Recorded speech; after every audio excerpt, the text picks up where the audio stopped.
everyone. I wanted to go ahead and do another book review from some of the reading I did when I was sick for weeks on end and out of pocket. But the next one I want to review is a classic. It's Truman Capote's Breakfast at Tiffany's, but there are also a few other short stories in the version that I have. I will preface this by saying I despised the movie.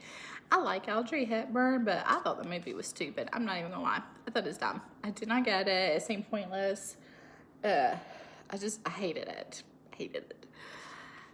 I read a summary though of the short story, and I thought, well, now that sounds better than what the movie was. So I did get this. It's really good. Now, I'm gonna say this was written in a different time. So there are definitely slurs and descriptions that we would absolutely not use now to describe people and to talk about them. The phrases and words that we know now are not right, or not things that, words that we should use. It's a product of its time. So if that is something that would keep you from reading some historical or type of works, I would say give this one a pass because it is in there. But his writing is just so good. I've never read any of his work before. I feel like haunting is not the right word to describe it. I need a word that means haunting, nostalgic, sentimental, all of those things wrapped into one.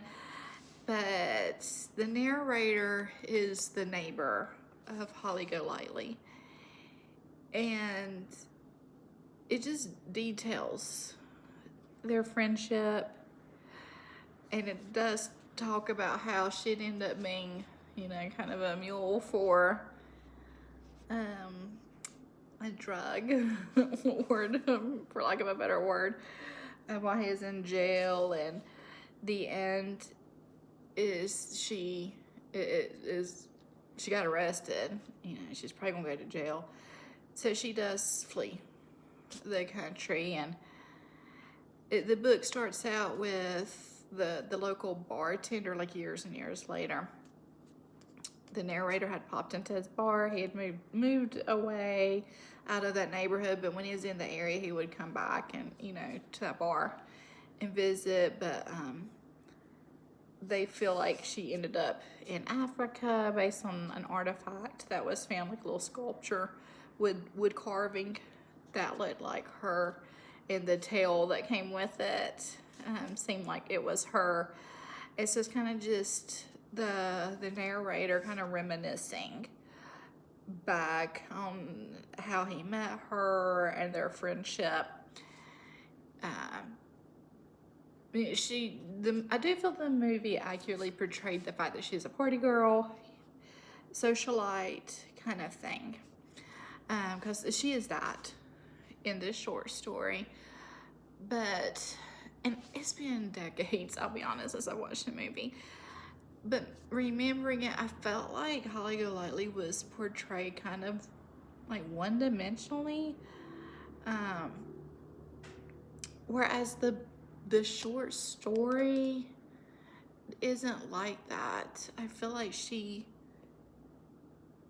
portrayed as more than that, more than just this one-dimensional character. So I think it was good. I would reread it. It was that good. Some of the other short stories that are in here, there are I think 3 others.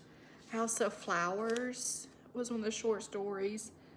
A Diamond Guitar, A Christmas Memory. I think all of those are worth a read. They're short stories. They're really good. House of Flowers is told from the viewpoint of an escort, we'll put it that way, who ends up getting married, and her friends from her previous life, when I see how she is treated by her husband, try to convince her to leave and come back with them. But she's happy.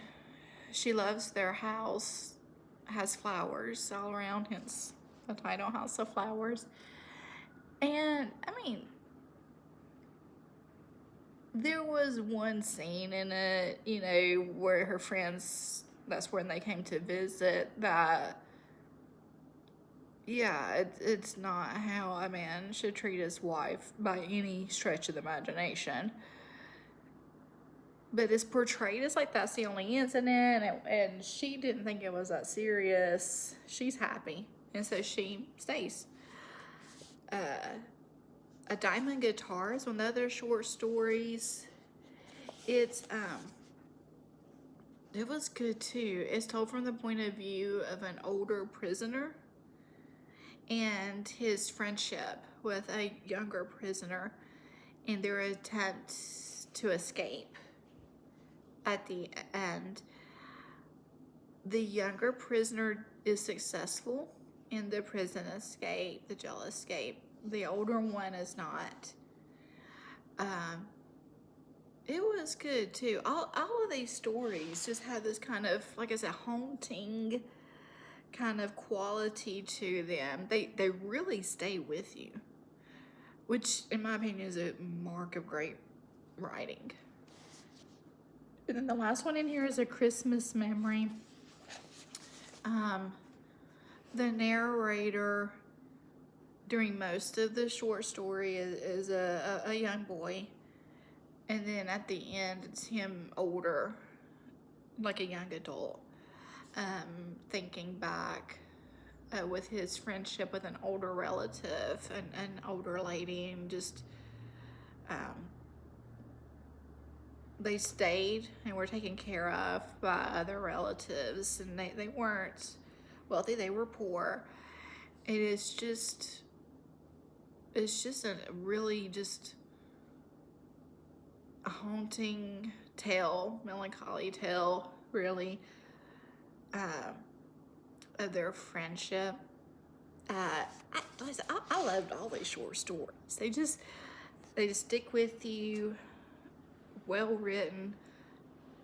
I think the characters are well written. He doesn't shy away from the fact that these are flawed characters. Truman Capote doesn't. But he does it in such a way, he writes about them in such a way that I feel like we can relate to them too. I'm not doing his work justice with my explanation. I will go and tell you that. They're just excellent. I see like why he's kind of this, you know, he was kind of this very well-known author, is considered a classic type of author now.